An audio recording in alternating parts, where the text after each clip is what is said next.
Nuestra alma es diferente. A nuestra alma no se le puede dar cualquier tipo de comida, porque el alma también se enferma. Y a veces hay gente en la iglesia que no levantan cabeza, ¿me explico? Gente que siempre están decaídos, están tristes, oras por ellos, escuchan los mensajes, pero que no terminan como de arrancar, yo digo, ¿no? Y es que a veces no se dan cuenta ni ellos que tienen el alma enferma. Y a veces dice, ¿por qué me viene a mí de repente esa tristeza cuando yo estaba bien la semana pasada? ¿O por qué me pasa a mí esta cosa o aquella otra?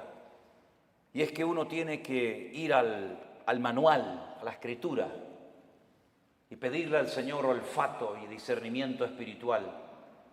Y el Señor te va a mostrar probablemente qué es lo que está pasando en tu vida. Que a lo mejor llevas años con esa enfermedad espiritual, esa enfermedad del alma, y tú ni siquiera te has dado cuenta. ¿Saben que un día el Señor Jesucristo entró a predicar a una sinagoga? Las sinagogas no son como así, como tenemos el culto nosotros, donde están todos juntos, ¿no? Las mujeres, los hombres, los niños, las niñas. No. Las sinagogas nunca han sido así, ni en el pasado ni ahora. Las sinagogas son para la reunión principal para los hombres, solamente los varones. Y los niños que han hecho bar mitzvah, que han hecho una ceremonia que pasan de niño a hombre a partir de los 12 años y están con sus papás. Y las mamás y las niñas, ¿dónde están? Aparte, o en el balcón arriba, detrás de una pared, detrás de unas cortinas. Hoy en el culto lo pueden ver, pero no pueden estar juntos, hombres y mujeres. Aunque fueran marido y mujer, no pueden estar juntos. Ellas pueden ver al que predica, ellas pueden ver hacia afuera, pero los que están hacia afuera no las pueden ver a ellas, porque están como detrás de unas cortinas, ¿verdad? Detrás de unas celosías y no las pueden ver. Pero dice la Biblia que un día el Señor Jesucristo llegó a una sinagoga y dice que en medio del mensaje se para, lo interrumpe porque dice que vio a una mujer encorvada desde hacía 18 años. Repito, de adentro hacia afuera se podía ver, pero del púlpito, de la plataforma, allá nadie podía ver a las mujeres. Pero él la vio, porque lo que el hombre no ve, Dios lo sabe y lo conoce perfectamente. Y da igual dónde te escondas, da igual dónde vivas, da igual dónde estés, el Señor sabe dónde estás y cómo estás. Hizo algo que rompió todas las estructuras religiosas de cualquier sinagoga del mundo. Le dice a la mujer, ven, y la pone delante de todos los hombres. Y seguramente habrán dicho, ¿qué está haciendo este hombre? Esto es un pecado, esto es una falta de respeto, esto es una falta de reverencia. ¿Qué está haciendo este hombre? Poner en medio de nosotros a una mujer. Y dice la Biblia que esta mujer no se podía enderezar. Estaba totalmente curvada su columna vertebral. Y dice que llevaba en esa condición lamentable 18 años de su vida. No se perdió un culto, no se perdió una reunión en 18 años, pero siempre estaba igual o peor. Y esa historia solamente está en el Evangelio de Lucas. Marcos no habló de ella, ni Mateo, ni Juan, pero Lucas sí. Y Lucas dice la Biblia que era médico. Y Lucas la observó, a Lucas le contaron los síntomas que tenía y él llegó a la conclusión de que de ninguna manera esta mujer nunca se iba a enderezar. Ahora, el problema aparentemente era un problema físico, pero sin embargo la Escritura dice que tenía espíritu de enfermedad y por eso no se podía enderezar. Fíjese la preposición, las preposiciones son muy importantes, hermano, muy importantes. Como cuando el Señor le dijo a Moisés, desde hasta será tu territorio, pero no te salgas de ahí porque no te voy a dar nada, pero desde aquí hasta allí todo será tuyo. Las preposiciones en la Biblia son tremendamente importantes. Y por eso dice la Biblia que de ninguna manera se podía enderezar, porque era una persona que estaba que tenía espíritu de, no dice un espíritu, sino espíritu de. ¿Y cuál es la diferencia entre tener un espíritu o tener espíritu de enfermedad? Bueno, tener un espíritu significa tener un demonio, ¿sí o no? Tener un espíritu significa tener una presencia demoníaca en tu cuerpo, y entonces cuando una persona tiene eso, las evidencias son muy distintas, amigo. No es lo mismo tratar con un esquizofrénico, no es lo mismo tratar con una persona, digamos, poseída, que con una persona, por ejemplo, que le dan ataques epilépticos, aunque a veces a endemoniados le pasan esas cosas, pero la sintomatología, la patología de la persona es completamente diferente. Y es una lástima cuando a un endemoniado se lo trata como a un loco, o a un loco se lo trata como un endemoniado, que es muchas veces lo que pasa en las congregaciones. No, él está endemoniado. No, no está endemoniado. Tiene un problema psicológico, problema mental. Por eso hay que orar mucho y pedir sabiduría y discernimiento al Señor para saber ayudar a cada persona según su verdadera necesidad y no lo que a mí me parece que tiene. Porque le puede hacer muchísimo daño a una persona, ¿verdad?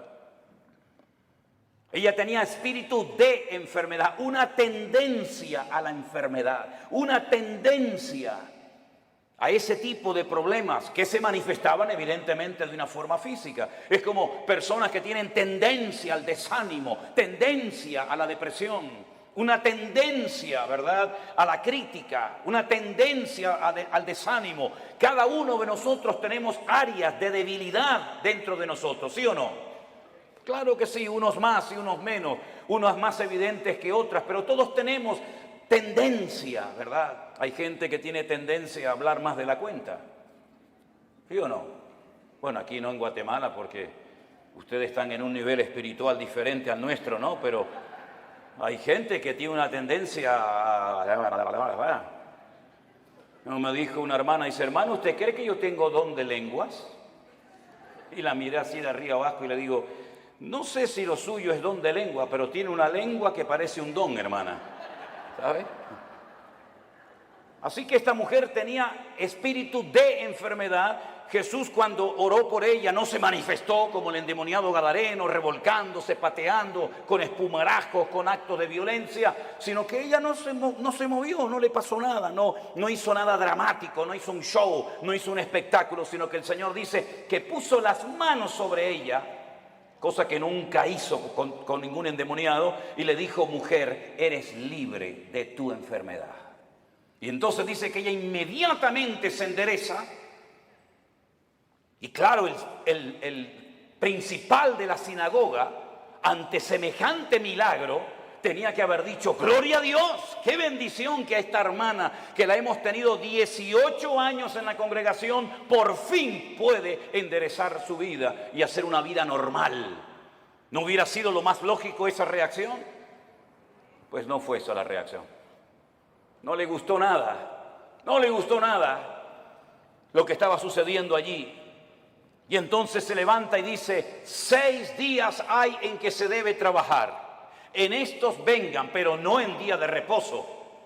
Vamos a ver, para entender esta palabra, hay que saber que durante la semana la sinagoga está cerrada prácticamente. El culto principal, para que me entiendan, es en el 7º día, en el día de Shabbat, el único día de la semana que según la Biblia tiene un nombre. Los nombres de la semana en la Biblia no son lunes, que es el culto a la luna, el martes al Marte, el miércoles a Mercurio, el jueves a Júpiter, el viernes a Venus, el sábado a Saturno y el Sunday o domingo al Sol.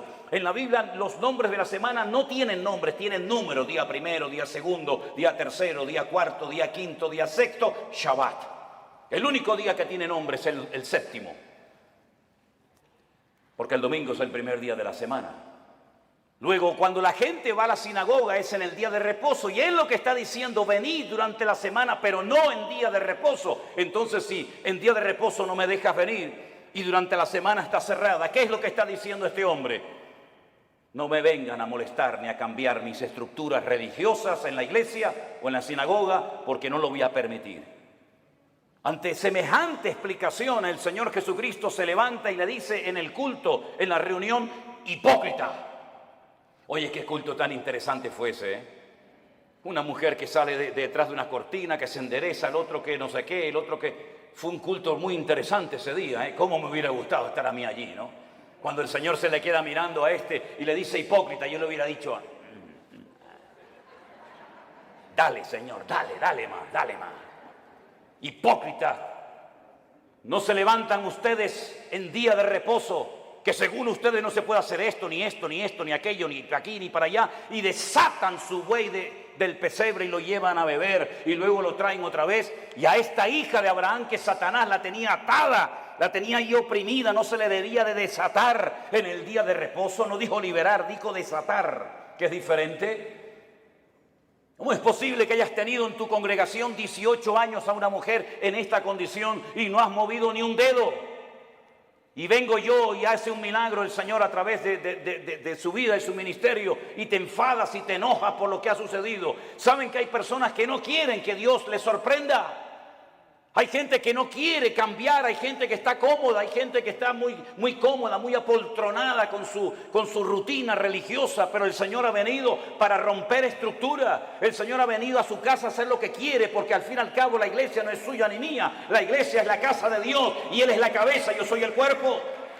¿Te vas a dejar sorprender por el Señor o ya lo sabes todo? Esto no se puede hacer, esto sí se puede hacer, ahora de pie, ahora sentado. Pero ¿quién eres tú, el dueño de la iglesia? ¿Qué te has creído que eres tú en la iglesia? El que abres y cierras la bendición de Dios. El dueño de la iglesia no es el pastor, no es los ancianos, no son los diáconos, no es la mesa directiva. El dueño de la iglesia es Cristo, y si no es Cristo tienes un grave problema. Porque te has convertido en propietario de algo que no te corresponde. En vez de un administrador, en un siervo, que para lo que está es para servir y no para servirse de, como muchos hoy en día, que en vez de servir a la gente lo que hacen es que se sirven de la gente y todo gira en torno a ellos y se enfadan cuando no le dice a la gente: sí, pastor, sí, mi hermano, sí, el ungido, como si los demás no fueran ungidos igual que el pastor. ¿O usted no es ungido? ¿Usted no tiene el mismo espíritu que tengo yo en esta tarde? ¿Usted no lee la misma Biblia que yo? ¿Usted no va al mismo cielo que yo? Entonces, ¿por qué hacemos esas diferencias? No toque al ungido, no moleste al ungido. El ungido. ¿Y usted qué es? Si usted no tiene la unción que yo tengo, entonces usted tiene un grave problema. Si el Espíritu Santo que mora en mi vida no mora en la suya, entonces usted no es cristiano, porque hay un solo Espíritu, hay un solo cuerpo, hay un solo bautismo, hay un solo Dios y hay un solo cielo para todos y cada uno de nosotros. Y eso es lo que dice la palabra del Señor, mi querido hermano. Y no hay esas diferencias. Una cosa es el respeto y otra cosa es el servilismo. Hay gente que en vez de ser siervos son como esclavos del hombre, esclavos de la doctrina, esclavos de la denominación, esclavos del ministerio. No, usted no tiene que ser esclavo de nadie, usted tiene que ser siervo de Jesucristo. Ahora dice la palabra de Dios que esta mujer se enderezó, cosa que no podía hacer antes, porque la presencia del Señor llegó a ese lugar. Y donde está el Señor tienen que haber cambios. Lo que no puede ser es que una vida, una familia, una iglesia llamada cristiana estén siempre igual. ¿Qué es lo que hace mucha gente cuando se les predica claramente la palabra y se sienten incómodos? Bueno, lo fácil es cambiarse de iglesia, ¿sí o no? Me voy de esta iglesia porque aquí no hay amor, me voy de esta iglesia porque no cuentan conmigo, me voy de esta iglesia porque el pastor no me ama, me voy y se van a otra y después te enteras que ya no están en esa, están en otra y en otra y en otra. Es que muchas veces el problema lo queremos resolver cambiando de lugar en vez de permitiéndole al Señor que nos cambie el corazón y nos cambie nuestro carácter y nos cambie nuestra vida. Y muchas veces creemos que ya hemos llegado a un cierto nivel espiritual en el que ya no necesitamos cambios.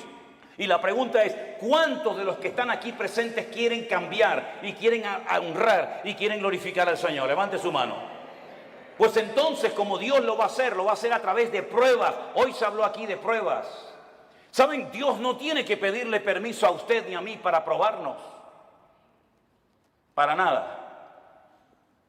Y las pruebas por las que pasaremos a lo largo de nuestra vida, que pasaremos sí o sí, son proporcionales a nuestro nivel de fe y de madurez. Lo cual quiere decir que Dios nunca jamás va a mandar una prueba a usted por equivocación, por error. Ay, esta prueba era para Juan y se la estoy mandando a Antonio. Esta prueba era para la hermana María y me equivoqué y se la mandé a la hermana Juana. No, para nada. Las pruebas están preparadas desde la eternidad para cada uno de nosotros. Y Él nunca nos va a mandar algo que no vamos a poder soportar y llevar. Y en el caso de que nos mandara algo que humanamente hablando decimos, yo no aguanto, yo no puedo con esto, no te preocupes, que el Señor te va a capacitar y te va a ayudar para que tú pases por la prueba con gozo y con la bendición de Dios. Yo siempre he dicho que si las pruebas que el Señor le mandó a Abraham se las hubiera pedido o se las hubiera mandado a David, no las hubiera podido soportar. Porque como dije esta mañana, David ganó muchas batallas fuera del hogar, pero dentro perdió muchas. Sin embargo, cuando el Señor le pide a Abraham que sacrifique a su hijo, él no le dijo al Señor, ¿y por qué? Yo tengo dos, si quieres te sacrifico al primero, a Ismael. No, quiero que sacrifiques a tu único hijo, al que amas. Y le dice a Isaac. Abraham en aquel momento vivía en el sur de Israel, en una ciudad llamada Beersheba. La palabra Beer en hebreo es pozo, Sheba es 7. Beersheba, la ciudad de los 7 pozos. Él vivía en el sur de Israel. Beersheba en la actualidad es la capital del Negev, del desierto del Negev, del sur de Israel. Y el Señor le habla y le dice, ve al monte Moriah a sacrificarme a tu hijo. El monte Moriah está en Jerusalén. Es el monte donde tiempo más tarde se construiría el templo de Salomón. Él viajó, dice la Biblia, 3 días desde el sur de Israel hasta el monte Moriah. Y cuando llegan cerca del monte Moriah y lo ve de lejos, llevaba a algunos criados y él les dice a sus siervos, esperen aquí que nosotros iremos allí, adoraremos y volveremos. Fíjese qué interesante la palabra de Abraham. Iremos, adoraremos y volveremos. ¿Cómo que volveremos si Dios te ha dicho que van 2 y vuelve 1? Subiréis 2 al monte Moriah, pero a uno lo tienes que sacrificar y matarlo allí. Y el que volverá serás tú solo. Pero no dijo eso Abraham. Dice, iremos y volveremos. No fue hasta el ministerio del apóstol Pablo, cientos, miles de años después de este acontecimiento, de la aquedá, como se llama en hebreo, de la atadura, que inspirado por el Espíritu Santo, el autor de la carta a los hebreos y también Pablo, dijo que tenía este hombre tanta fe y tanta confianza en el Señor, que si sacrificaba a su hijo, el Señor se lo podía levantar de entre los muertos. Nunca jamás en la historia Dios había resucitado a un muerto. Nunca había habido un precedente de un muerto que resucitara. Pero Abraham sabía porque conocía a Dios. Y eso es muy importante, que tú conozcas la esencia de Dios para que sepas si esto viene de Dios o esto viene del diablo o sabe Dios de dónde viene esta prueba. Él sabía que si mataba a su hijo, Dios se lo podía levantar de entre los muertos. Cosa que metafórica o simbólicamente sucedió. Ahora, muchos se han imaginado toda la vida que Isaac era como un niñito pequeño, que si no quiere ir lo empujo y lo llevo a la fuerza. No se equivoque, no es así. Yo he visto en algunas iglesias y he visto en las escuelas dominicales que presentan a un niño de 7, 8, 9, 10 años, que el papá lo sube encima de un altar, lo amarra, saca el cuchillo y lo va a matar. Es que no es así lo que cuenta la Biblia. Si usted saca cuentas, podríamos ir por los textos para demostrarle lo que le digo. Isaac tenía en ese momento 40 años. 40 años tenía el hijo de Abraham. Y por eso dice que iban ambos juntos, porque Isaac no era tonto. Isaac sabía perfectamente que un sacrificio necesita de una víctima, de un animal, cordero, cabra, oveja, buey o lo que sea. Y por eso él le dice al padre, padre, veo que llevas el fuego. Porque no era la primera vez que subía a un monte a sacrificar algo, a hacer un holocausto. Veo que llevas la leña, veo que llevas todo, pero falta lo principal, falta la víctima, falta el animal. Y el padre le dice, el Señor proveerá, hijo. El Señor proveerá. ¿Tú sabes que el Señor proveerá lo que necesitas? ¿Lo sabes? Abraham sabía que Dios iba a proveer lo que fuera, pero lo iba a proveer. Los dos caminaron lentamente hacia el monte Moriah. Isaac se somete a la voluntad del padre porque entiende que la víctima en ese caso, en ese día, va a ser él. Se deja amarrar, se pone encima del holocausto, porque la palabra que aparece en el texto original en hebreo no es que lo matara, sino que lo matara y lo quemara. Lo matara y lo quemara. Imagínate la prueba tremenda. E Isaac se somete y está dispuesto a ser una víctima inocente porque el Dios de su padre le ha dicho que así se tienen que hacer las cosas. Ahora, Abraham venía de una tierra donde sacrificar a hijos, sacrificar a niños, sacrificar a vírgenes, sacrificar a personas era lo más normal del mundo. Pero él sabía que el Dios de su padre no era un Dios que pedía víctimas inocentes de seres humanos. Pero aunque no entendía nada, se sujeta al plan y a la voluntad de Dios. Hermanos, nosotros no hemos sido llamados para entender todo lo que Dios nos va a pedir y todo lo que Dios va a hacer en nuestra vida. Gracias a Dios no tenemos esa obligación de entender las cosas, pero sí tenemos la obligación y el deber de obedecer a Dios, aunque no entienda la voluntad y la voz de Dios para mi vida.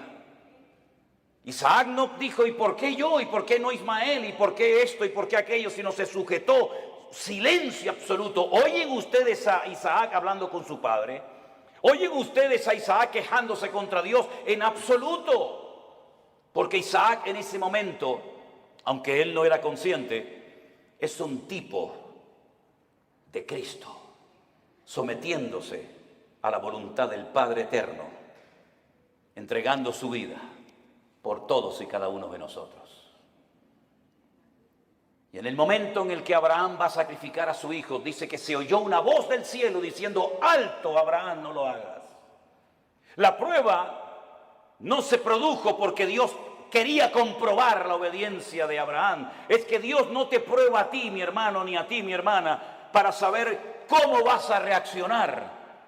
Es que Dios no necesita probarte para saber cómo eres. Es que Dios no necesita pasarte por una prueba económica, física, espiritual o de la índole que sea para comprobar si eres obediente o eres un rebelde, si eres una persona espiritual o eres un cabezón. Dios no necesita probarte para sacar conclusiones. Ya Dios te conoce desde el vientre de tu madre. Las pruebas son para que tú descubras cómo eres tú realmente delante de Dios. Es un test, es un examen, es una prueba que Dios te pasa a ti para que sepas si verdaderamente amas a Dios o no lo amas. Para que te des cuenta si eres tan obediente como dices o aparentas ser. Las pruebas no son para demostrarle a Dios nada, son para demostrarte a ti mismo el tipo de creyente que tú eres. No el que te gustaría ser, sino el que realmente eres en ese momento. Y en esa prueba sale tu verdadero yo. Sale lo mejor de ti o puede salir lo peor de ti. Es en la prueba donde se ve realmente si se puede contar contigo. Todo eres bla, bla, bla, bla, bla, planes, proyectos, ideas, pero a la hora de verdad no vales para nada. Es en la prueba donde se demuestra si tú verdaderamente tienes paciencia y tienes temor de Dios y respetas al Señor y estás dispuesto a sacrificarte. Las pruebas, repito, no son para demostrarle a Dios nada. Las pruebas son para que tú te des cuenta el tipo de madurez, tus debilidades, tus carencias o tus puntos fuertes. Y es interesante notar que no fue necesario que Abraham sacrificara a Isaac, porque quedó bien claro para todo el mundo allí presente y para las futuras generaciones que Abraham era un hombre que amaba a Dios. Fíjense qué interesante que Abraham nunca leyó la Biblia. Abraham nunca leyó los Proverbios. Abraham nunca supo nada del Apocalipsis. Abraham nunca tuvo un pastor. Abraham nunca habló lenguas. Abraham nunca, jamás asistió a ninguna congregación. Pero entonces, ¿cómo tenía tanto conocimiento de Dios sin pastor, sin iglesia, sin escuela bíblica, sin iglesia virtual, sin nada? ¿Cómo llegó a conocer tanto ese hombre a Dios? Porque Abraham se terminó dando a conocer como el amigo de Dios. ¿Y por qué fue amigo de Dios? Porque Jesús tiempo más tarde dijo, ¿queréis ser mis amigos? Pues haced todo lo que yo os mando. Esos son los amigos verdaderos de Dios. Aquellos hombres y mujeres que aunque no entienden lo que está pasando, ni cuánto va a durar la prueba, son capaces de someterse a la voluntad de Dios sin entenderlo todo, pero que conocen a Dios por la comunión y por la relación que tienen con Él. ¿Cuántos dicen amén?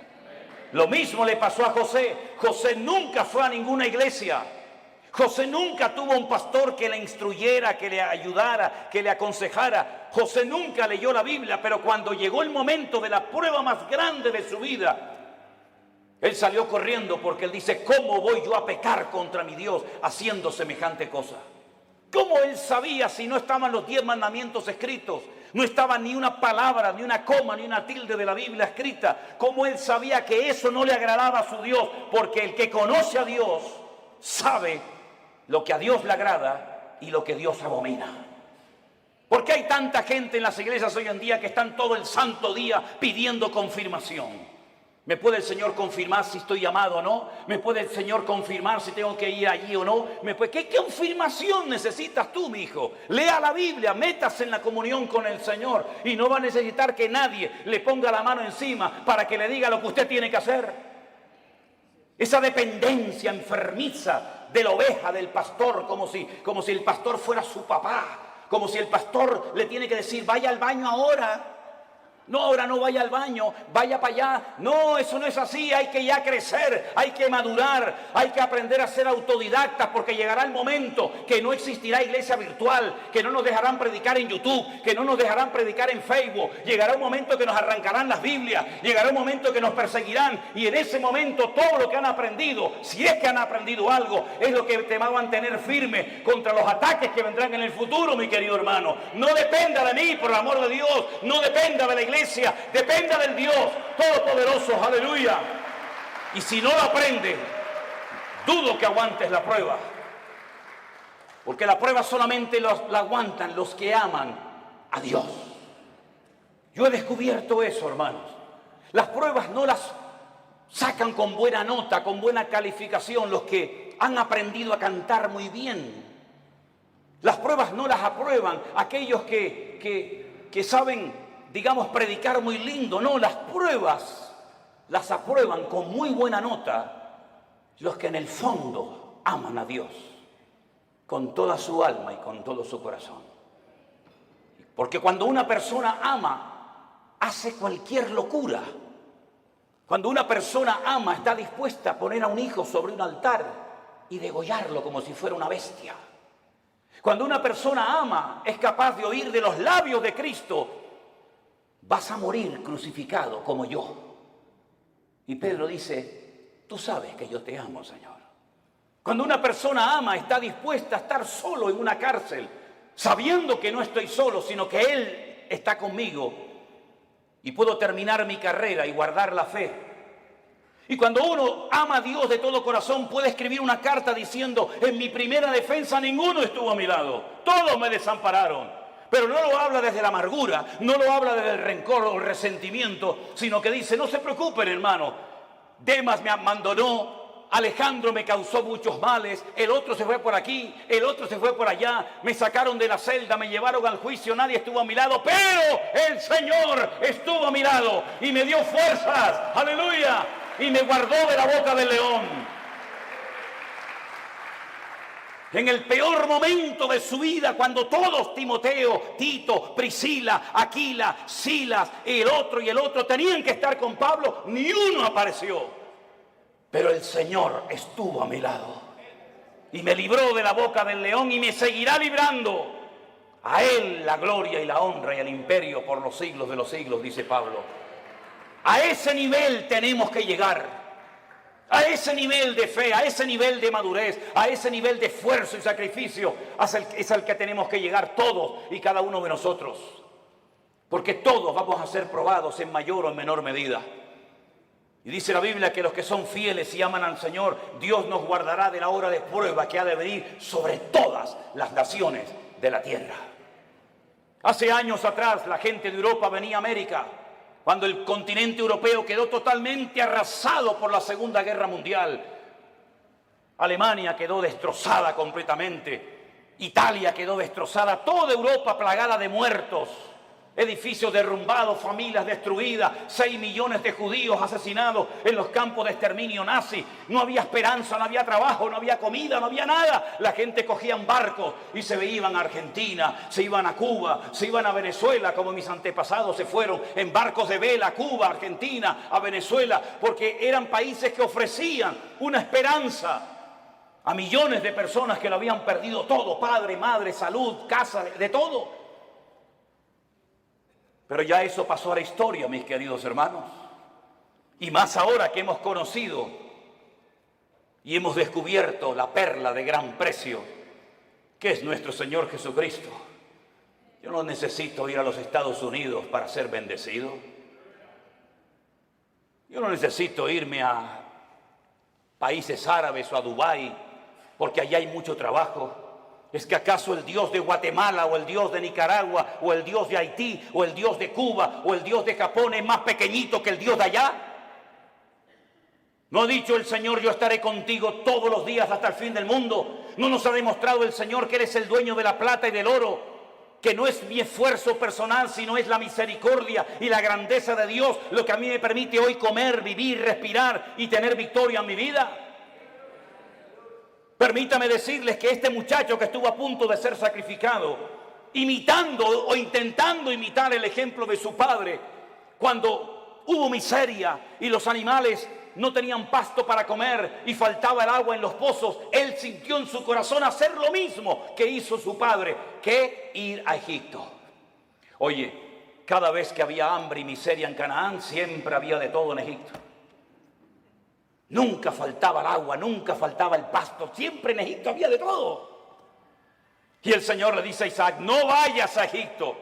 Pero Señor, mi padre fue a Egipto. Claro que tu padre fue a Egipto.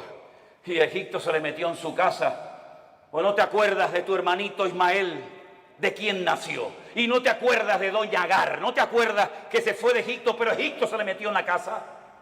Tú no tienes que ir a Egipto para nada, tú te quedas aquí. Pero Señor, yo vivo en Beersheba, yo vivo en un desierto, no hay agua, no hay nada. Y el Señor le dice, siembra. ¿Pero dónde? Siembra ahí en la arena, siembra en la arena. Y después, ¿cómo riego la semilla? Escarba, busca, y empezó a escarbar, ¡pum!, le salió agua. Y vinieron los enemigos y dijeron, hay que taparle el pozo. Y le taparon el pozo. ¿Y ahora qué hago? ¿Me voy a Egipto? No, vete más allá. Siembra más allá y busca agua. Y encontraba agua en todos los lados. El agua estaba debajo, solamente había que buscarla. Y dice que ese año sembró y cosechó a 100 por 1 en el desierto sin agua. Y al final vinieron los enemigos, los que le echaban tierra y piedras a sus pozos, a hacer un pacto con él, a pedirle perdón y a decir, se nota que Dios está contigo. Eso es lo que el mundo necesita ver en nosotros los cristianos. Que nuestra dependencia no está del dólar, nuestra dependencia no está de los países del norte. Nosotros dependemos del Rey de Reyes y Señor de los señores. Y el Señor está contigo como poderoso gigante. ¡Alabado sea Dios! ¡Aleluya! ¿No dice el Señor que yo soy el Dios de la plata y del oro? Qué fácil es decirlo, ¿no? ¿Sí? Nosotros hemos vivido por fe 40 años de nuestra vida y hemos enseñado a nuestras hijas a vivir por fe. Y hemos vivido desde el minuto 1 que nos casamos y desde el minuto 1 que salí de la escuela bíblica he vivido por fe. No he dependido de nada ni de nadie, sino solamente del Señor. Ha habido momentos de abundancia, ha habido momentos de escasez, pero el Señor nunca nos ha fallado, jamás, jamás. Hemos dormido en grandes hoteles, hemos dormido en carreteras, hemos dormido en selvas, hemos dormido en gasolineras, hemos dormido en la calle, hemos dormido en casas abandonadas, hemos dormido en montones de lugares, pero no le da igual, porque lo importante no es lo que uno tiene, lo importante es lo que uno es en Cristo Jesús. Y ese nivel de fe es la que necesitamos hoy en día los cristianos del siglo XXI. Yo decía esta mañana, y se lo recuerdo, que a veces el mundo se ha metido de tal manera en nuestras vidas que parece que si no tenemos el último zapato, la última camisa, el último teléfono, la última computadora, como que nos entra la depresión. Y yo pregunto, ¿qué tenía Pablo? ¿Qué tenía Pedro? ¿Qué tenía Santiago? ¿Qué tenían nuestros hermanos en la Segunda Guerra Mundial? No tenían nada, pero cuanto menos tienes es cuanto más el Señor está contigo. Y esa es la vida que el Señor quiere que vivamos. Por eso yo siempre he predicado y lo digo. Hermanos, la Biblia que predicamos es la misma. El Espíritu Santo es la misma. El Salvador es el mismo. El poder de Dios es el mismo. Pero la iglesia no es la misma. No, la iglesia no es la misma.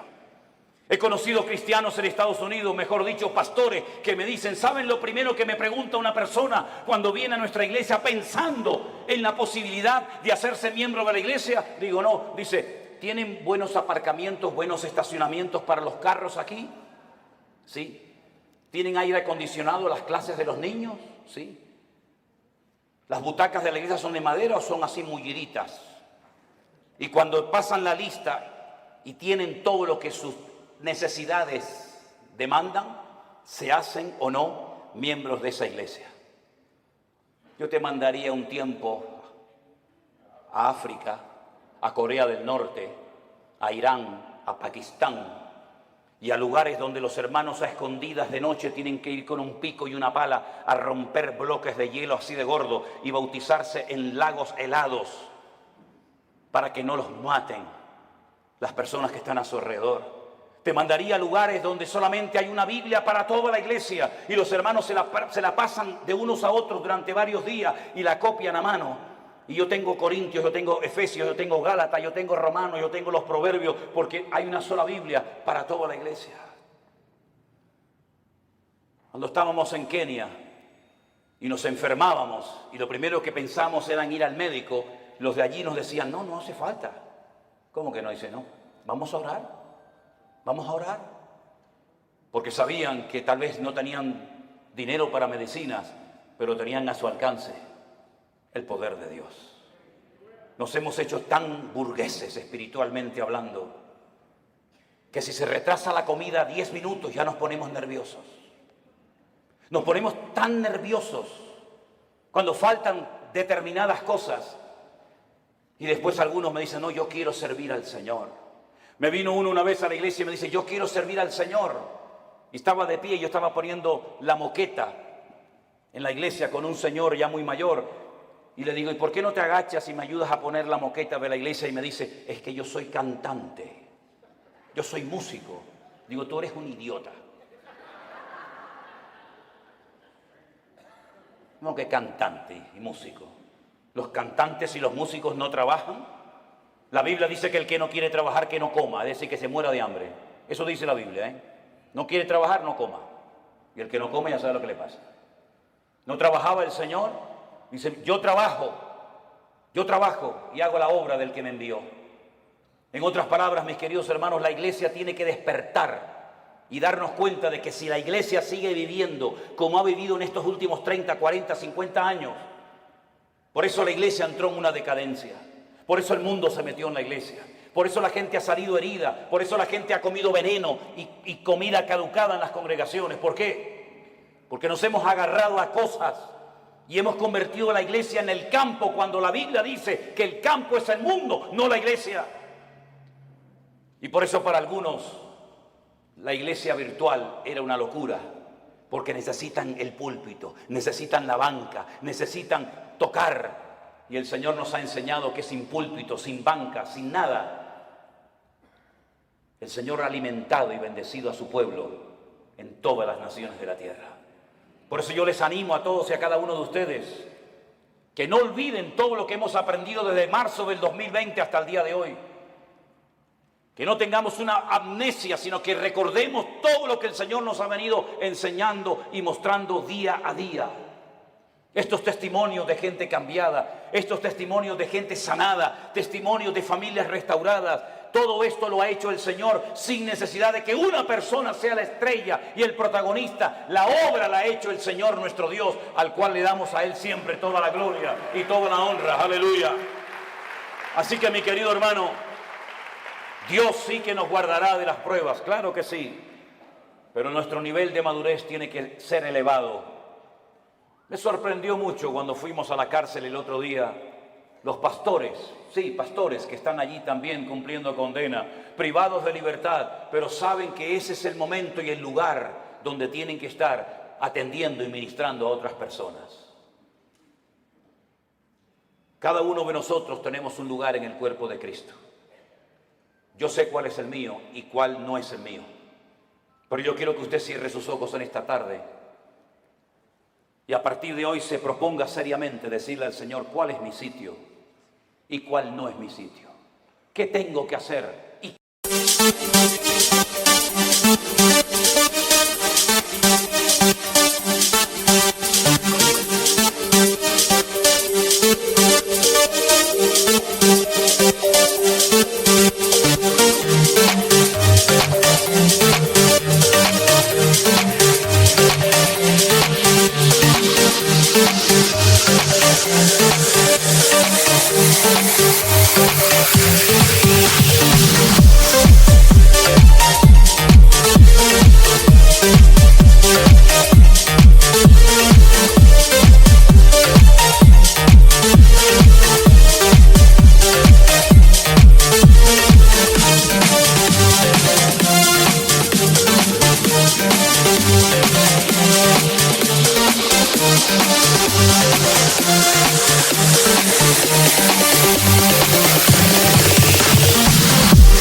¿Qué tengo y qué no tengo? Pedro le dijo a aquel paralítico, no tengo. No esperes de mí plata y oro porque no tengo, pero lo que tengo, te lo voy a dar. La Biblia dice que antes de que una persona sea usada, primeramente tiene que ser probada. Nadie puede ser usado en el reino si no es probado primeramente. Y el Señor sabe cómo probarnos y cuánto tiempo probarnos. Dígale al Señor, enséñame a gozarme en las pruebas. Descubre mi corazón para que realmente me dé cuenta si verdaderamente yo te amo o no te amo tanto. Hemos visto que el Señor nos ha bendecido, nos ha prosperado, nos ha usado. Pero todavía queda mucho camino por recorrer, hermanos. Muchas almas, muchos países que visitar, muchos lugares donde ir. Y si somos fieles y obedientes al llamado de Dios, Dios seguirá guiando nuestros pasos y fortaleciendo nuestras vidas. Señor, te damos gracias en esta tarde por este día de victoria, de bendición que hemos pasado juntos, Señor. Gracias por los hermanos que se han bautizado. Gracias por los testimonios que hemos oído. Gracias por el tiempo que hemos podido pasar juntos en armonía. Pero sabemos que estos solamente son unos pocos días, que la vida realmente está allá afuera esperándonos. Yo te ruego, Señor, Dios del cielo y de la tierra, que traigas madurez a nuestros corazones y a nuestras vidas. Que estemos dispuestos a ser probados y a gozarnos en las pruebas. Bendito sea tu nombre, Señor.